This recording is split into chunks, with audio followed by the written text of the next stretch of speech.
पार्थाय प्रतिबोधितां भगवतां नारायणेन स्वयं व्यासेन ग्रथितां पुराणमुनिना मध्ये महाभारतम् अद्वैतामृतवर्षिणीं भगवतीम् अष्टादशाध्यायिनीम् अहत्वामनुसन्धदामि भगवद्गीते भवद्वेषिणीम्.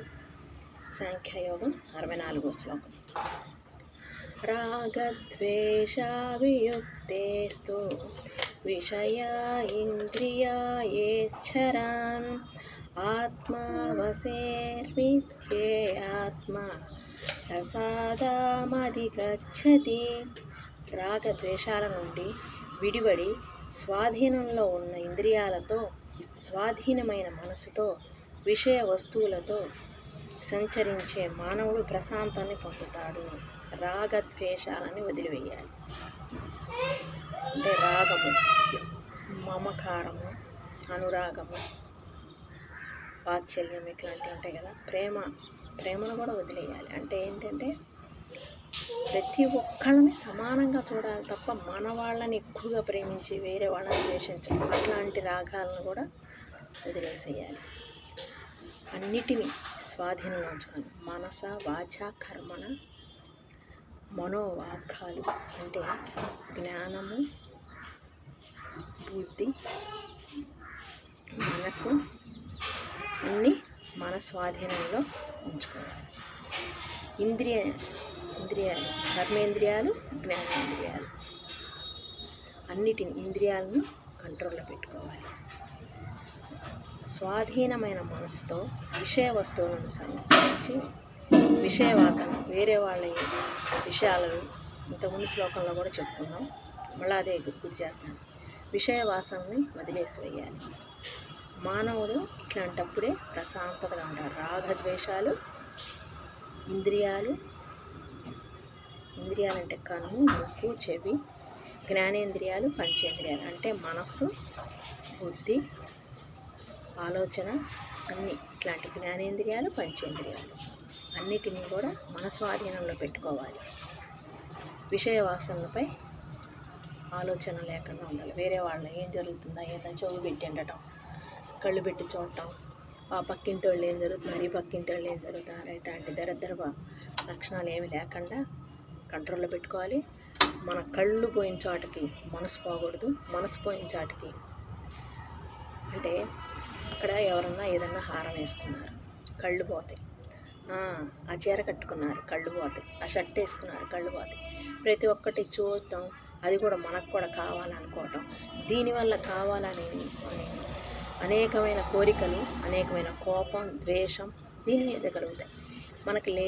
మనకు లేనప్పుడు పక్కింటోడు హారం వేసుకున్నాడు, దాని మీద ఏందో కళ్ళు మనకున్న దానిలో మనం వనబెచ్చాలి తప్ప వాళ్ళకుని వాళ్ళు వేసుకున్నారు. మనకు లేనప్పుడు మనం కంట్రోల్లో పెట్టుకోవాలి. దీన్నే కన్ను, ముక్కు వాళ్ళు ఏదో గారెలు అడ్డుకుంటున్నారు, మనకు అవసరం. మనం కూడా అదే చేసుకోవాలంటే దీనికోసం ఒక ఆరాటం ఉంటే పర్వాలా, చేసుకొని వండుకోవచ్చు. లేనప్పుడు దాని మీద ఉన్న ఆలోచన వస్తుంది. దానివల్ల ఎన్నో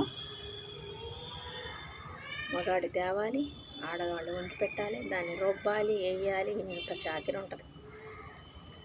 అసలు ఆ ముక్కే వాసన చూడకపోతే అంటే చూడాలి, చూసి మనకు కంట్రోల్లో పెట్టుకుని వాళ్ళు వండుకున్నారు, వాళ్ళు తిన్నారు, వదిలేసి వాళ్ళు చేసుకుందాలా నువ్వు చేసుకోవాలి, వాళ్ళు పెట్టుకున్న హారాలను నువ్వు పెట్టుకోవాలి, వాళ్ళు కట్టిన చీరలను నువ్వు కట్టాలి. అన్నీ ఎందుకు ఫాలో అవ్వటం అవసరం.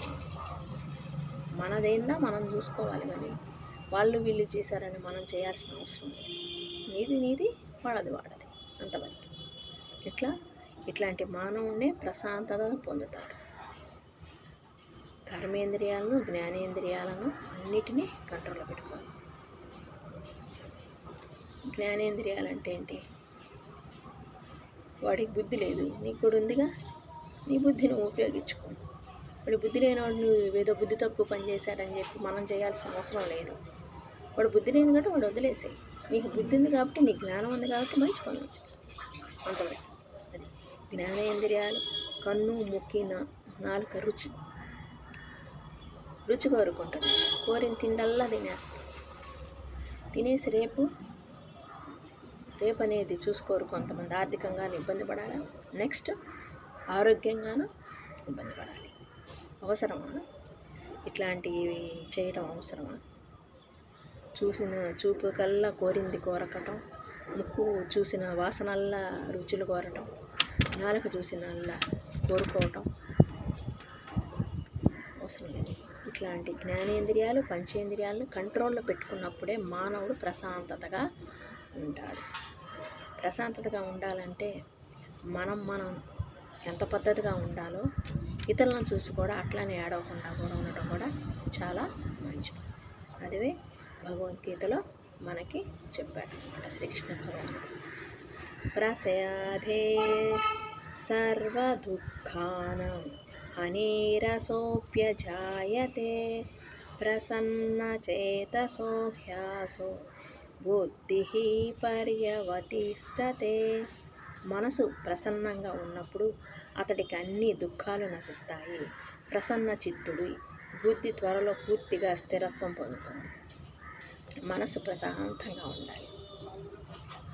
లేచిన దగ్గర నుంచి పక్కన వాళ్ళు విన్నామా, పక్కన వాళ్ళకి చూద్దామా, పక్కన వాళ్ళే చేద్దామా, వాళ్ళు కోరుకుంది తిన్నామా, వీళ్ళు కోరింది తిన్నామా, వీళ్ళు చేసింది తిన్నామా, వీళ్ళు కట్టిన చీర కడదామా, కట్టిన నగ పెడదామా, వీళ్ళింటికి ఏం కట్టారు, వాళ్ళింటికి ఏం కట్టారు, ఇది చూసి అది చేసి ఈ టెన్షన్లో ఎప్పుడో మెంటలు వచ్చిపోతుంది. అవసరమా మనకు అవసరం లేని వదిలేయండి. వదిలేస్తేనే మనసు ప్రశాంతంగా ఉంటాం, ఆరోగ్యం బాగుంటుంది, ఇల్లు బాగుంటుంది, ఒళ్ళు బాగుంటుంది, అన్నీ బాగుంటాయి. చుట్టుపక్కల బాగుంటుంది. ఇల్లు బాగుంటే ఒళ్ళు బాగుంటే ఇల్లు బాగుంటుంది, ఇల్లు బాగుంటే చుట్టుపక్కల బాగుంటుంది, చుట్టుపక్కల బాగుంటే ప్రపంచం బాగుంటుంది. ఇలా ప్రతి ఒక్కటి కంట్రోల్లో ఉంచుకుంటేనే మన అంత చుట్టుపక్కల కూడా ఆనందంగా ఉండగలుగుతాం. ఏది కావాలో అదే చేయాలి, కానీ చూసిందల్లా కోరుకోవటం, చూసిందల్లా చేయటం, చేసిందల్లా చేయటం, చెందటం, ఇట్లాంటి లేనిపోయిన ఆలోచనలు, దుర్మార్గపు ఆలోచనలు ఇవన్నీ పెట్టుకోవాలి. ఇవన్నీ వదిలేసిన నాడే ప్రసన్న చిత్తుడితో, బుద్ధితో త్వరలో స్థిరత్వాన్ని పొందుతాడు. అంటే స్థిరత్వం అంటే ఏంటి? దేవుణ్ణి చేరతాడు. మనసు, బుద్ధి స్థిరత్వం ఉంటుంది. అలా చేసుకుంటే మంచిది. మనసుని ప్రసన్నంగా ఉంచుకోవాలి. ఏ టెన్షన్స్ లేకుండా, ఏ అనారోగ్యాలు లేకుండా ప్రశాంతంగా లేసామా, మన పని మనం చూసుకున్నామా, పూజ చేసుకున్నామా, వండుకున్నామా, తిన్నామా, ఇంట్లో వాళ్ళకి పెట్టామా, ప్రశాంతంగా ఉన్నాము.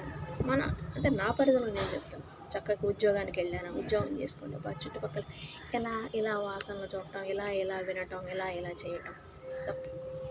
మన పని మనం ఎందుకు వచ్చాం, మన పని మనం చేసుకోవడానికి, అంతవరకు తప్ప విషయ వాసనల మీద ఇంద్రియాల నిగ్రహం లేకుండా ముక్కు, చెవి, కన్ను కోరుకునేన్ని తినటం, కోరుకునేన్ని చేయటం, ఇలాంటివి వదిలేద్దాం. అప్పుడే ప్రసన్న చిత్తంతో బుద్ధిగా ఉంటారని భగవంతుడు సెలవిస్తున్నాడు. జై గురుదేవ.